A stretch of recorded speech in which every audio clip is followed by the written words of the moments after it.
क्या आपने कभी सोचा है कि कोई विमान हादसा सिर्फ तकनीकी खराबी से नहीं बल्कि आत्माओं की पुकार से हो सकता है। अहमदाबाद एयरपोर्ट पर आज भी कुछ लोग ठंडी हवा के झोंके को महसूस करते हैं।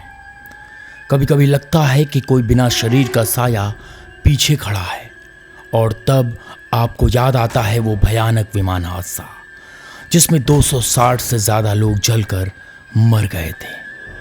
मगर क्या ये हादसा सिर्फ एक ब्लैक बॉक्स की कहानी थी, या फिर उस ब्लैक बॉक्स से भी गहरा कोई अदृश्य रहस्य?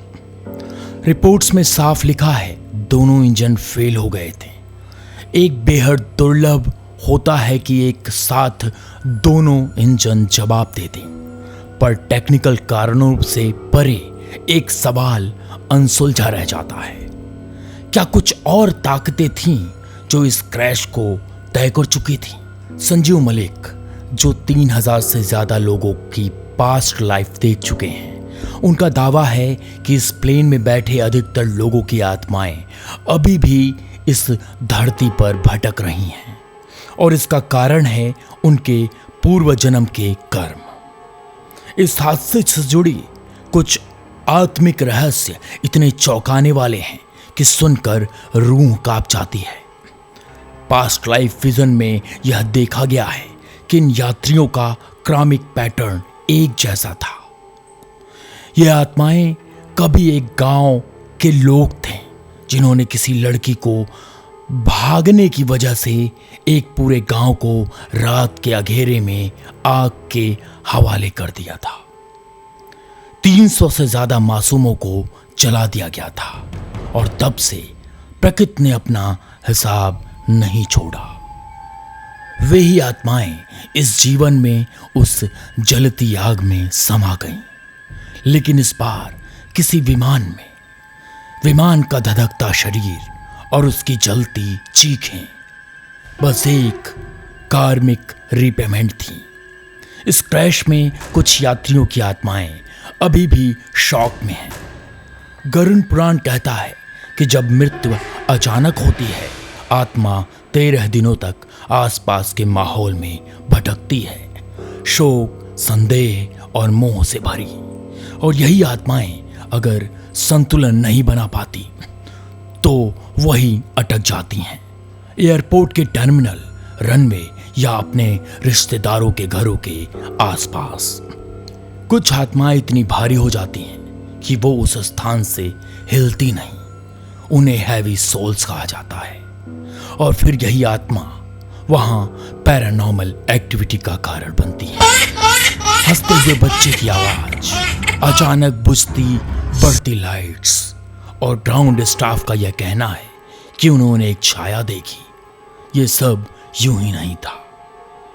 पास्ट लाइफ विजन में यह भी सामने आया कि कुछ आत्माएं उन स्त्रियों की थी जिन्हें कभी पूर्व जन्म में डायन कहकर जिंदा जला दिया गया था, और अब वही आत्माएं अपने जलने का प्रतिशोध लेती हैं। एक पूरी की पूरी क्रमिक साइकिल के जरिए इस प्लेन में बैठे एक सॉफ्टवेयर इंजीनियर, एक अमेरिकी परिवार और एक लड़की जो अपने सपनों के लिए जा रही थी, सबका पास्ट कार्मिक कनेक्शन आपस में जुड़ा हुआ था। लेकिन ये सब एक डरावना अंत नहीं था, क्योंकि 3 आत्माएं ऐसी भी थीं जिन्हें मोक्ष मिल गया। अंतिम क्षणों में भगवान का नाम लेने से वो प्रार्थना कर रहे थे। वो जुड़े हुए थे और उनके शरीर भले ही जल गए, लेकिन आत्मा तुरंत मुक्त हो गई। लेकिन बाकी आत्माएं वो आज भी यहाँ हैं। कुछ आत्माएं इतने शौक में हैं, उन्हें यकीन भी नहीं हुआ कि उनकी मौत हो चुकी है, और वो अपने घर वालों के पास जाती हैं, देखती हैं कि कोई रो रहा है या नहीं।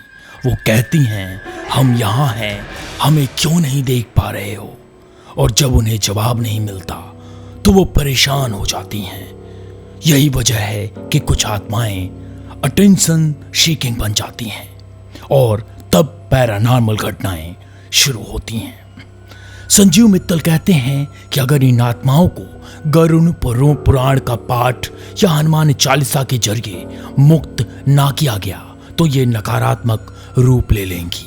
वे हिलती हुई खिड़कियां, अपने आप जलते बुझते बल्ब या कोई परछाई, ये सब उसी सिग्नल का हिस्सा है।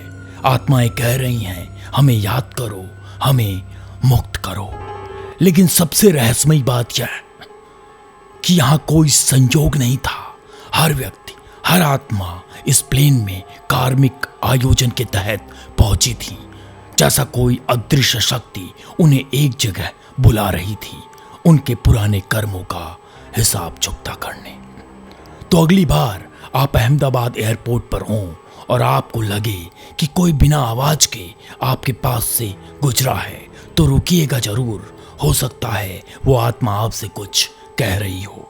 शायद ये कोई कहानी नहीं बल्कि एक चेतावनी है कि कर्म कभी नहीं मरते, शरीर जलता है, आत्मा नहीं। कर्म खत्म होते हैं तो सिर्फ मोक्ष मिलता है, वरना आत्मा वहीं भटकती है जहां उनकी आखिरी सांस ली थी।